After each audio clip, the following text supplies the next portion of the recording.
Napok óta ezt várjuk.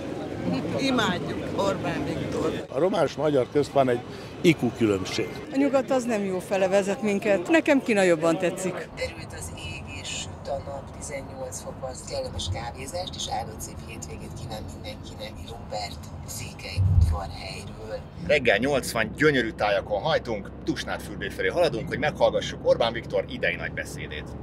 A miniszterelnök minden évben sok beszédet mond, de itt 800 kilométerre Budapesttől tartja mindig a legjelentősebb beszédét a világról, Európáról és Magyarországról.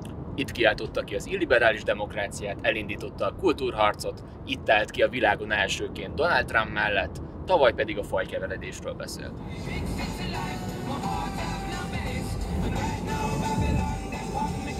Állítólag román nacionalisták zászlót lengetve fogják megzavarni a beszédet.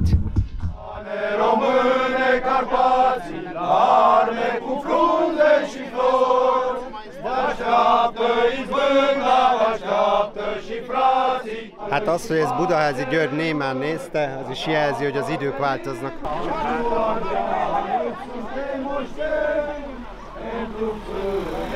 Hát ilyen fogadtatása még nem volt a miniszterelnöknek ebben a táborban. Nekem nagyon sok jó román barátom van. Nekem semmi bajom a románokkal is. A szélsőséggel van baj. Magyarországon is a szélsőség az, amit nem tudok elviselni. Van érdemi különbség a magyar nacionalisták és a román nacionalisták között? Óriási. És ez mi? Óriási. A román nacionalistát nézze meg egész Románia területén, aki nacionalista, elszakadt zászlók, fordítva feltett zászlók, nem is tudja, milyen a saját zászló. Döbbenetes. Megmondom miért. A román és magyar közt van egy IQ különbség. Nézzük meg, hogy kik azok, akiknek annyira fontos a beszéd, hogy 2 órával a kezdet előtt beültek már az első sorba. Minden évben eljövünk, és szeretjük a miniszterelnök urunkat, és legalább itt szemtől szembe találkozunk vele. Mi a Miskolci CÖF klub tagjai vagyunk. 50 fő. Napok óta ezt várjuk. Imádjuk Orbán Viktor. Ő a Magyarország miniszterelnöke, aki nekünk csak a jót akarja. Hát mondja meg őszintén azért, hogy szemből lássuk Orbán Viktor és a tribünt. És benne van a reményünk, hogy megvéd. Mitől? A veszedelemtől. Ennél fontosabb nincsen, hogy Orbán Viktor jövőbeni terveit hallgassuk. Nagyon éreztük, hogy jöjjünk. Erre készül egy éve, és amit itt mond, az úgy jó és igaz. Orbán Viktor egész Európának utat mutat, csak követni kellene. Köszöntöm főtiszteletű Tőkés László püspök urat és Orbán Viktor miniszterelnök urat. Kína elmozdította a világ egyensúlyát. Kína másként emelkedik föl, mint az Egyesült Államok. Az Egyesült Államok az lett, Kína meg van.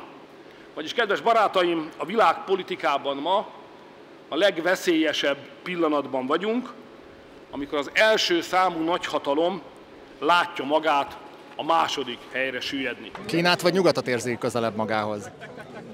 Én valamikor erdélyi magyar lévén olyan sovárogva tekintettem a nyugat irányába. Őszintén mondom, megcsömöröltem. Nem azt mondom, hogy Kína a világ, de a nyugat már nem jelenti a jövendőt, valami másnak kell következni. Én a Kínát érzem közelebb magamhoz. Nem tudom miért, de velük tartok. A két nagy közötti összeütközés, ideértve a katonait is, valószínűbb, mint ahogy azt ma innen Tusnádfürdőről látjuk. Tehát Trump mindig is egy reálpolitikát folytatott Kínával. Ha ő lesz az elnök, akkor még megúszhatjuk ezt a harmadik világháborút. Hogyha nem, akkor már most benne vagyunk. Békepárti vagyok, és a béke nem csak szó, hanem tartalom is, és azt gondolom, hogy a miniszterelnök úr is ezen a vonalon van, szóval egységes és harmonikus a gondolkodás. Kína, Amerika. Hát Orbán Viktor most meghatározta azt a politikát, amin megint lehet majd Magyarországot bántani. Az Európai Unió elutasítja a keresztény örökséget, lakosságcserét vezényel a migráción keresztül, LMBTQ hadjáratot folytat a családbarát európai nemzetekkel szemben. A nyugat az nem jó fele vezet minket. Rossz példával áll elő. Nekem Kína jobban tetszik. Miben mutat rossz példát a nyugat? A nyugat? Hát a pornótól elkezdve pedofil, minden rossz onnan indul. Azzal, hogy elutasítottuk a kereszténységet, valójában hedonista pogányokká váltunk.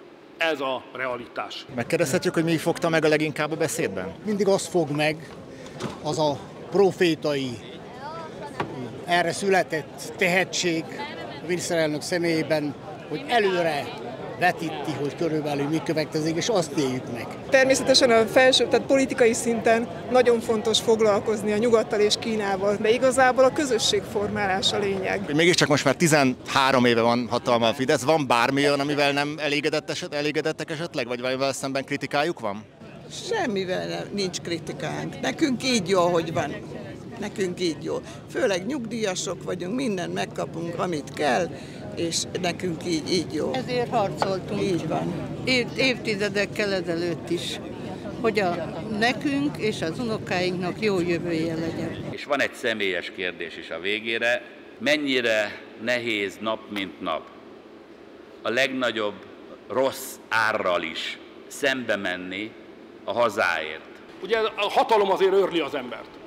Nagyon fontos, hogy az ember jól definiálja egyáltalán, hogy mi a hatalom. Az én fölfogásomban a hatalom az a közös cselekvés képessége. És a fölfogásom szerint ennek van biblikus alapja. És ugye én úgy tekintek a saját munkámra, hogy vannak a mi közösségünkben, a nemzeti közösségben olyan emberek, akiknek az a dolguk, és megvan az a képességük, hogy értsék, hogy mi történik, elmagyarázzák az embereknek, hogy mi történik velük, és hogy mi vár ránk a jövőben, és segítsenek fölkészülni az embereknek erre a jövőre. Most akinek erre adott talentumot a Jóisten, annak ez a munka a sorsa. És én örülök, hogy nem vagyok sorstalan. Köszönöm a figyelmüket. Majd elveszni, Erdélyt viselünk.